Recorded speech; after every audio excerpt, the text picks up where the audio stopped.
Bonjour, on est en direct du marché de l'art, c'est Marion Dupuche-Rambert et je suis Art Advisor. Ce dernier épisode de l'année 2022 va vous réserver quelques surprises, car je ne suis pas seule au micro en direct du marché de l'art pour ce numéro spécial que j'ai souhaité enregistrer en polyphonie. J'ai en effet invité des étudiants du Master 2 de la Sorbonne, expertise et marché de l'art, auprès de qui j'interviens sur cette thématique, à raconter leur perception de l'année 2022 en tant que futurs professionnels du marché de l'art, tout comme à délivrer leur analyse et à tenter de dessiner une perspective pour l'année qui s'annonce.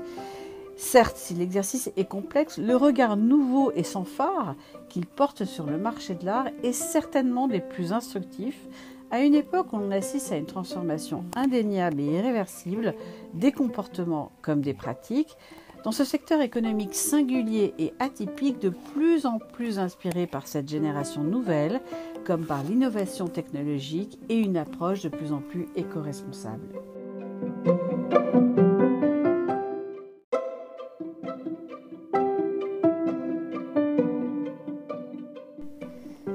Si certains médias ces derniers jours tentent une rétrospective 2022 pour le marché de l'art avec des titres très accrocheurs, comme « Pourquoi le marché de l'art pète la forme malgré la crise économique », la réalité est un peu plus subtile et nuancée que cela, comme l'ébauche que j'ai pu en faire dans l'épisode précédent, des ventes records et des signaux faibles. Alors je tends le micro à Gwen, Antoine, Lucie, Océane, Maxime et Élise, qui nous rappellent certes que 2022 fut pour les ventes aux enchères une année historique, tout en soulignant fort justement les leviers principaux qui ont pu favoriser l'enregistrement de tant de records.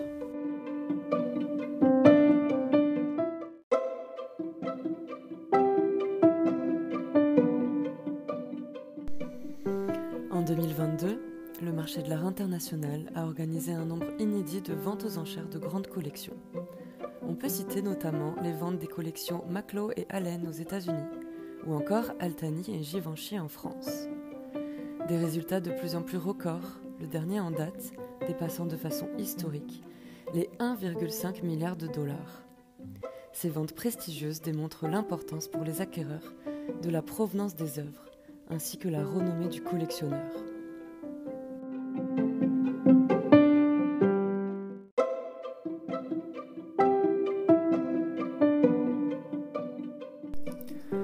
On pourrait alors s'interroger sur l'influence de tels collectionneurs, considérés comme créateurs de tendances, voire une instance de légitimation si l'on reprend le terme sociologue. L'avenir nous confirmera si la fréquence de ces ventes induit toujours des records, records étant faits pour être battus. La qualité des œuvres de ces grandes collections et leur prix lors de leur passage en vente témoignent du dynamisme du marché de l'art international. Toutefois, ces résultats obtenus ont mis en lumière la pratique intensive des garanties de la part des grandes maisons de vente. Faut-il y voir un avertissement du marché ? Car en effet, ce n'est pas parce que le marché affiche de tels records qu'il continue d'attirer autant d'acquéreurs.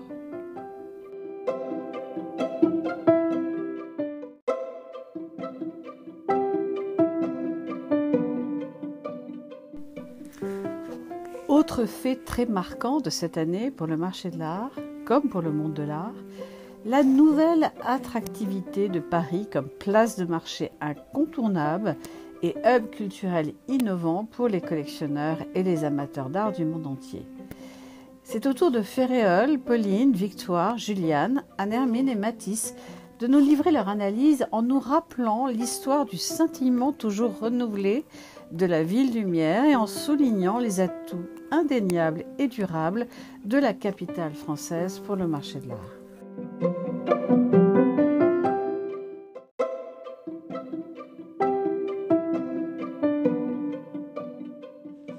Paris a toujours entretenu un lien de cœur avec le monde de l'art, mais sa place de marché a évolué, notamment au gré des contextes économiques. La vivacité artistique de la ville lumière est intimement liée à son histoire. Accueillant les artistes de tout horizon, Paris est un lieu où se déploie une offre culturelle et muséale de grande qualité depuis des décennies.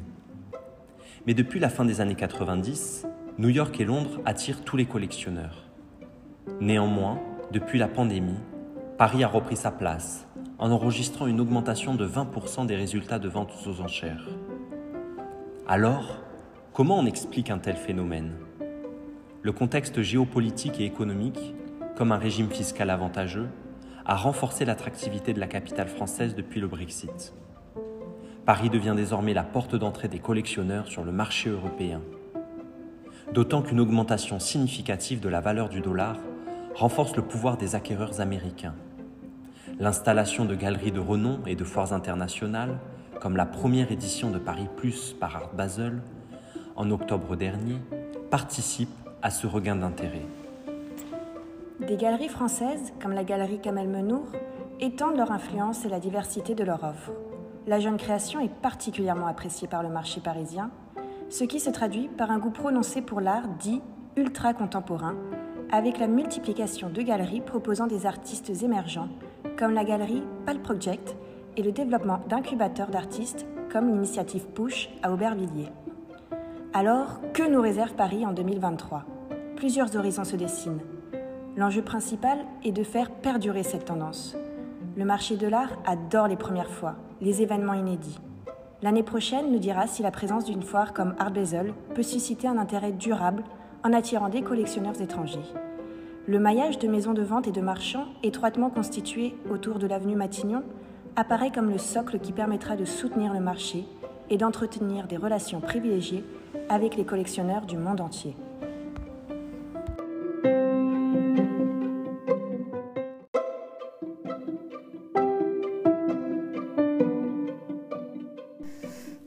Dans cette dernière minute pratique de l'année, j'ai eu envie de revenir sur une performance qui a fait sourire nombre des acteurs du marché de l'art lors de la dernière grande foire internationale de l'année, Art Basel Miami Beach, qui fêtait aussi son 20e anniversaire, et qui démontre, s'il le fallait encore, que le marché de l'art, même à toute épreuve, reste inébranlable et très facétieux avec ses principaux acteurs, les collectionneurs. C'est donc l'histoire d'un distributeur automatique de billets pensé par un collectif artistique, MSCHF pour Mischief, qui signifie en anglais sottise ou espièglerie surtout, et qui interroge avec humour les rituels de création de valeur et de fétichisation des objets d'art. Cette installation était présentée par la galerie française Emmanuel Perrotin lors de cette foire. Et elle était au croisement d'un photomaton et d'une machine à sous qui s'amusait avec un certain cynisme des dérives du marché de l'art. Car en plus de permettre à n'importe quel visiteur de la foire de retirer effectivement de l'argent, la machine, ironiquement intitulée ATM Leaderboard pour tableau des gagnants, tirait systématiquement le portrait de chacun de ses utilisateurs à la manière d'un photomaton. Mais ce n'était pas tout, car chaque personne qui l'utilisait prenait le risque de voir le montant de son compte en banque affiché dans un classement et surtout exposé aux yeux de tous.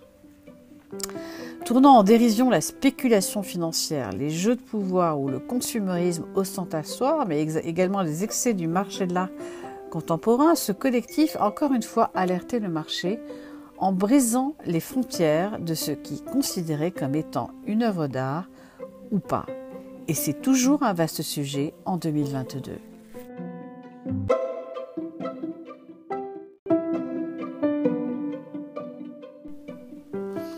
« 2022 a été aussi une année en demi-teinte pour les innovations technologiques. Si l'art NFT a continué à intriguer, son intérêt au second semestre s'est émoussé lors des différents crashs de certaines plateformes de crypto-monnaies qui, je le rappelle, ne sont que l'un des moyens d'acquérir de l'art NFT, mais pas le seul. Le NFT, quant à lui, le Non-Fungible Token, étant principalement utilisé pour rendre collectionnables des œuvres multiples numériques dont le certificat de propriété, le NFT, est alors inscrit dans la blockchain. Je laisse Clara, Vera, Delphine, Eric, Macha, Pierre-Louis, comme Guksang et à distance Shenkui, nous éclairer sur cette caractéristique prégnante du marché de l'art à l'ère du numérique, la question du NFT. Selon le rapport Art Economics 2022 pour Art Basel, 41% des acheteurs d'art en 2021 ont répondu qu'ils avaient acheté des nouvelles formes d'art contre 17% en 2020. Les ventes d'œuvres d'art NFT et de NFT de collection ont connu une croissance importante, de 4,6 millions de dollars en 2019 à 11,1 milliards de dollars en 2021. La valeur des ventes pour les NFT liés à l'art a été multipliée par 100 en une année pour atteindre 2,6 milliards de dollars. Aujourd'hui, la vente de art NFT représente 2% du marché de l'art. Et en 2022, un événement NFT par l'artiste du mouvement Young British Artist Damien Hirst, The Currency, a permis de mettre en vente 10 000 peintures proposées soit sous forme de NFT, soit sous forme physique afin de questionner à terme la valeur de l'œuvre d'art. La vente a été organisée du 14 au 21 juillet 2021 sur la plateforme Eni. Pour les œuvres choisies en version numérique, la version physique a été brûlée. Certains acteurs du marché de l'art aujourd'hui restent sceptiques face au risque d'effondrement de la valeur des NFT en lien avec le marché de crypto-monnaies. D'autres y voient un moyen de certification généralisé grâce à la blockchain. Par ailleurs, des maisons de vente aux enchères, quant à elles, utilisent le numérique pour développer de nouveaux canaux de communication avec le métaverse et la création de plateformes comme Sotheby's Metaverse et Christie 3.0. Aujourd'hui apparaissent de nouveaux enjeux pour 2023. Autour de l'art génératif, des créations artistiques réalisées à l'aide de l'intelligence artificielle, comme celle présentée par Tezos Art à la dernière foire Miami Basel. Se posera alors la question de la paternité de l'œuvre d'art et du droit d'auteur sur le marché, les enjeux juridiques de demain.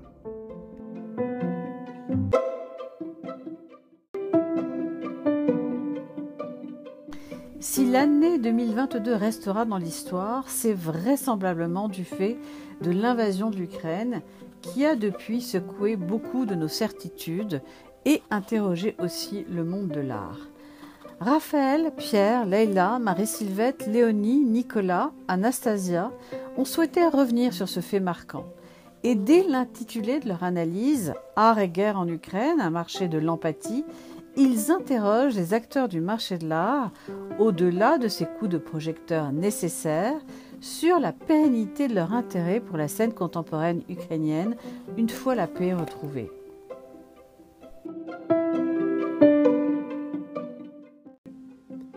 Février 2022 a marqué le début de la guerre en Ukraine, plus grande menace pour la paix depuis la Seconde Guerre mondiale. Si elle a généré son lot de bouleversements politiques, elle est à l'origine de l'émergence de nouvelles tendances au sein du marché de l'art. Depuis le printemps dernier, on observe une visibilité nouvelle pour la scène ukrainienne. Du côté de grandes institutions comme le MoMA ou d'événements internationaux comme la Biennale de Venise d'art contemporain, on décèle une vraie volonté de diffusion et de solidarité, comme avec des initiatives privées telles que la fondation Peace for Art, qui organise des levées de fonds et aide financièrement les artistes.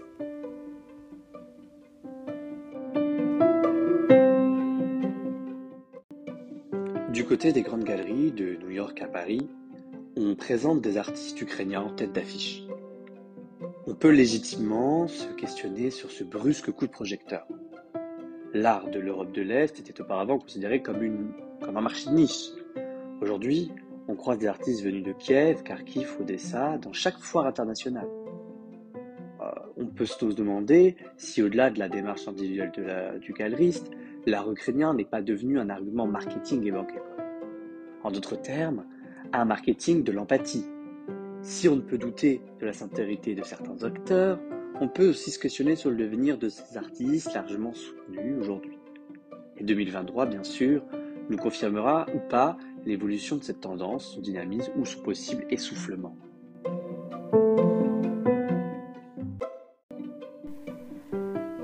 L'année dernière, à la même époque, je tentais le difficile exercice des prédictions pour les mois à venir.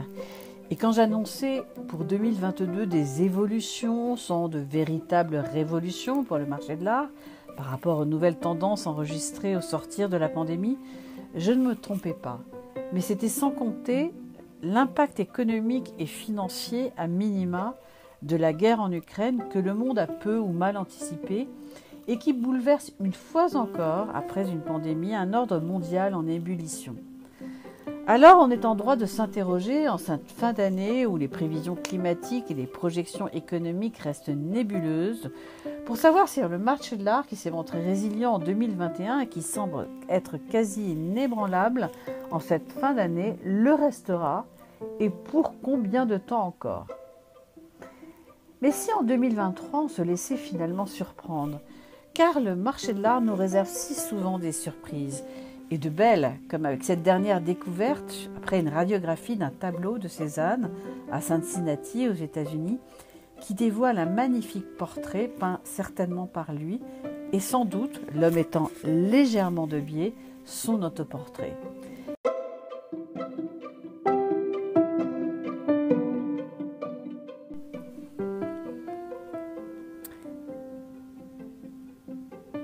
Et si c'était ça finalement la vraie force d'attraction du marché de l'art au-delà de toute forme de spéculation?